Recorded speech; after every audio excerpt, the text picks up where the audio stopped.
আউযু বিল্লাহি মিনাশ শাইতানির রাজিম বিসমিল্লাহির রহমানির রহিম। আসসালামু আলাইকুম ওয়া রাহমাতুল্লাহি ওয়া বারাকাতুহু।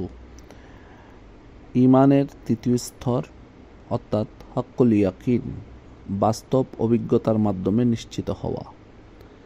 অনুধাবনের বিশ্বাস, যা ইলমুল ইয়াকিন এবং আইনাল ইয়াকিনের পরবর্তী এবং উচ্চতর স্তর। ঈমানের আধিক্য ও জজবের অর্থাৎ ঈমানি অনুভূতির শক্তির কারণে কেউ যদি এ ধারণা করে যে আমি ঈমানের সত্যতা ও বাস্তবতা অনুধাবন করতে পারি, এটাই হয়তো হাক্কুল ইয়াকিন, তাহলে তার জেনে রাখা উচিত যে এটা ইলমুল ইয়াকিনের সুউচ্চ স্তর, কিন্তু হাক্কুল ইয়াকিন নয়। কেননা আইনাল ইয়াকিন ব্যতীত এ স্তরে উপনীত হওয়া সম্ভব নয়।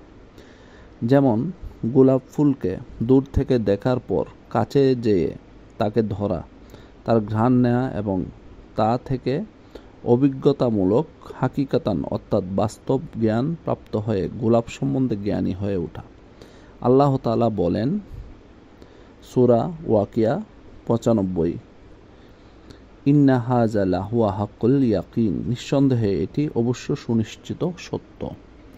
আল্লামা ইবনুল কাইয়্যিম রহমতুল্লাহ আলাইহি এ তিন প্রকার বিষয়ের পার্থক্যের ব্যাপারে উদাহরণ দিয়েছেন এভাবে: কেউ আপনাকে জানালো যে তার কাছে মধু আছে, আপনি তা নিশ্চিতভাবে বিশ্বাস করলেন, কারণ আপনি তার সত্যতার ব্যাপারে কোনো সন্দেহ করেন না।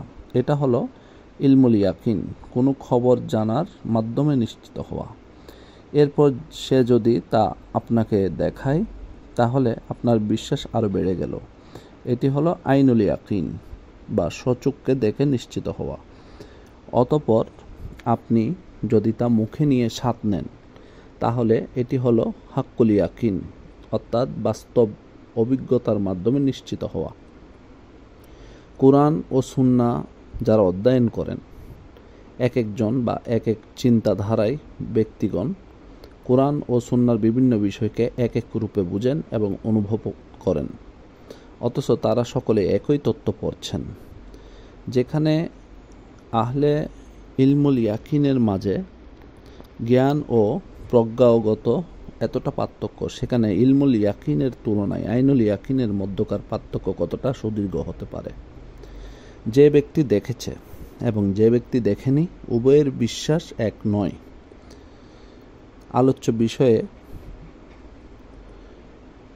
মূল বিষয়বস্তু এটা যে আল্লাহকে পেতে হলে ইলমুল ইয়াকিন থেকে আইনুল ইয়াকিনের দিকে যেতে হবে, যা বান্দাকে হাক্কুল ইয়াকিনের দিকে নিয়ে যাবে।